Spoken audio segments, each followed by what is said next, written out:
Sir ఇక్కడ ఒక బాగానే ఉంది సార్, సిలిండర్కి సంబంధించి మీరు చెప్పింది బాగుంది. బట్ ఆ వీడియోలో చూస్తే సార్ గ్యాస్ స్ప్రెడ్ అయిపోయింది.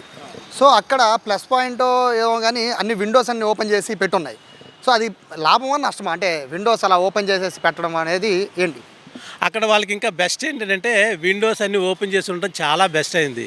అదర్వైజ్ కనుక అది కనుక రూమ్స్ అన్నీ క్లోజ్ చేస్తుంటే కనుక వెంటనే అక్కడ ఫైర్ అయ్యి వెంటనే బ్లాస్ట్ కింద తయారయ్యేది అనమాట.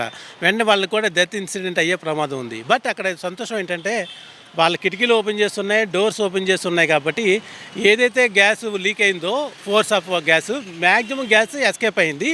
కొంతవరకు క్లౌడ్ కింద ఏర్పడిన గ్యాస్ మట్టికి ఫైర్ తీసుకుని ఫైర్ క్యాచ్ అయిందనమాట. అంతే.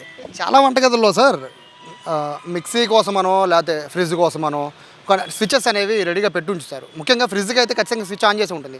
బట్ అక్కడంటే వంటగది బయటికి లాక్కొచ్చారు కాబట్టి అంత పెద్ద బ్లాస్ట్ కాకపోవచ్చు. కానీ చాలామంది వంట గదిలోనే బ్లాస్ట్ అయ్యే అవకాశం ఉంటుంది కదా, అంటే స్పార్క్ కూడా అక్కడే రెడీగా ఉంటుంది కదా. సో అట్లాంటి వాళ్ళు ఎలా తప్పించుకోవాలి? అప్పుడు ఎప్పుడైతే గ్యాస్ కనుక మీకు ఫైర్ అవుతుంది, గ్యాస్ లీక్ అవుతుందని తెలుసుకున్నప్పుడు కనుక మనకు వెంటనే నాబు కట్టే చేసుకుని ఎక్కడ లీక్ అవుతుందో చెక్ చేసుకోవడం ఇంపార్టెంట్.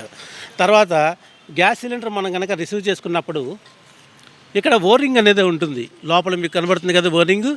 ఆ ఓరింగ్ అనేది ఇంపార్టెంట్ అండి. మీరు తీసుకొచ్చినప్పుడు వాటర్ వేసుకుంటుంటే అలాగే బుడగలు రాకుండా ఉందంటే కనుక అది బాగున్నట్టు.